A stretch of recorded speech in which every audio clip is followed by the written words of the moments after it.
Hey everyone, just sitting here with me dick hanging out waiting for a chaser bin, so thought I'd give a quick review of a book that I read last year and it had a huge impact on me, and it's by a very good friend of mine. It's Invisible Boys by Holden and Sheppard. And it's come out last year.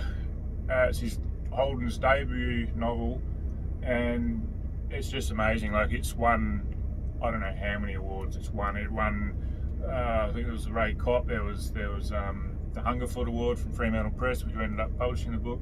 And it's about three young fellas, three teenage boys growing up gay in a country town. Now, the country town in question is Geraldton, which I lived in Geraldton for many years and know it quite well. And being a country fella myself, I could just relate to a lot of the characters, and it's just a beautifully written story. And it's one that a lot of people probably need to read, because it's not in your face as such, but there's a lot of issues that it raises in such a great style.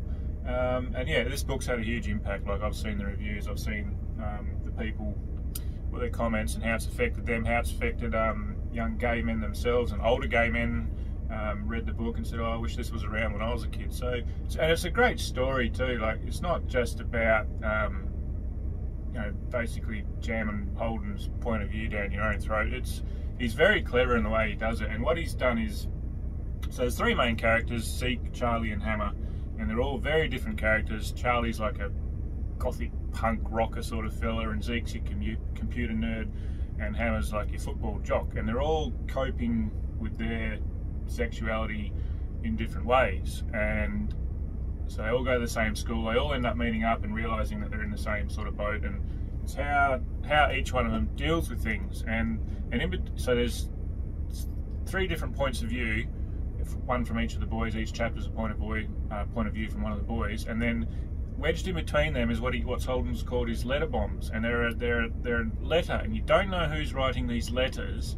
And as it progresses, the letters are getting darker and darker and darker, and you're really starting to worry for these boys.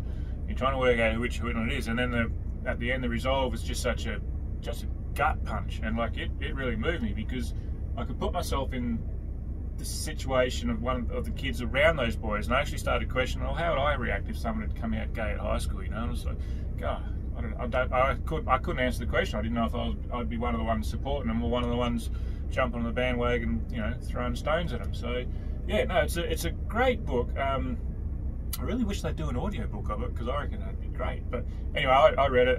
Holden's a great friend of mine, and I support him all the way, and he's just a huge supporter of the WA writing industry. So I figured, while I'm standing here with my dick hanging out, it might be a good book to review. So yeah, get hold of that one. It's raw. His writing is really raw and from the heart, and I love the way that I've heard him speak about it a fair bit, and the way he describes how he attacked it.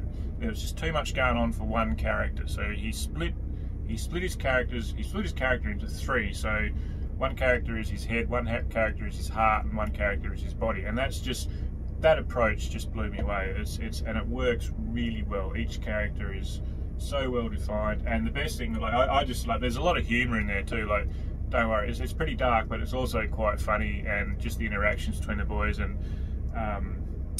the local references. So, to talk about the chook shed. If you ever lived in Geraldton, you know exactly what the chook shed is. In fact, I think he actually argued with his publisher that no, the chook shed reference is staying in because that's a local. Everyone knows what the chook shed is.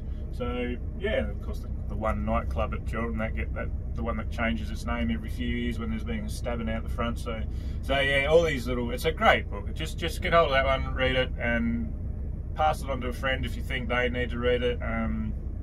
So yeah, it's great. I'd certainly recommend that. Grab hold of that one, Invisible Boys by Holden Sheppard.